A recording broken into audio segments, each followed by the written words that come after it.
The vaccine's out, and I'm on the list because I'm technically obese and old, quite high up on the list, which is great news. I mean, there's a lot more vulnerable people who get it first, and I'm very happy for them. But there is a slight little fly in the ointment that I've been dieting a lot since COVID began because I was terrified of dying of COVID, and now I've slipped into huge, terrifyingly fat, well not fat, overweight, as opposed to technically obese.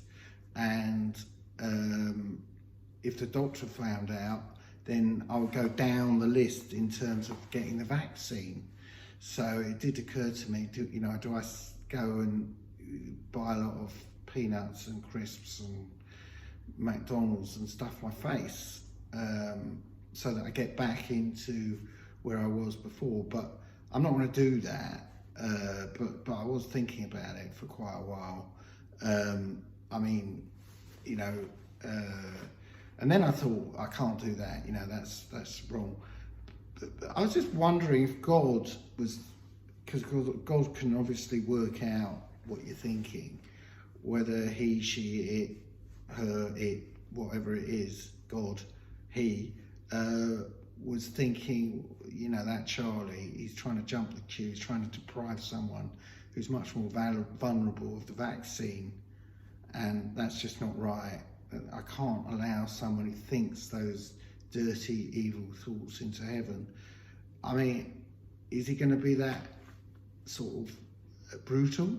Or do you get is there a grey area of, well, at least he's not going to do what he says he's going to do, so I'll show some mercy and let him in, which is what I'm hoping, obviously.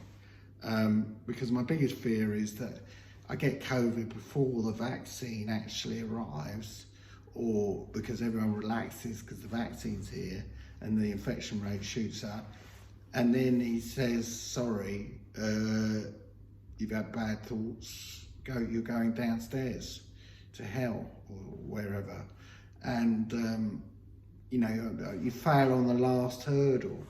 So I mean, in a funny, weird kind of way, do you go back to stuffing your face? I'm not going to do it, but I mean, it just crossed my mind. And that's the thing, it's a bit of a moral dilemma, I would say. But of course, there's more vulnerable people, so I'll just carry on and see what happens.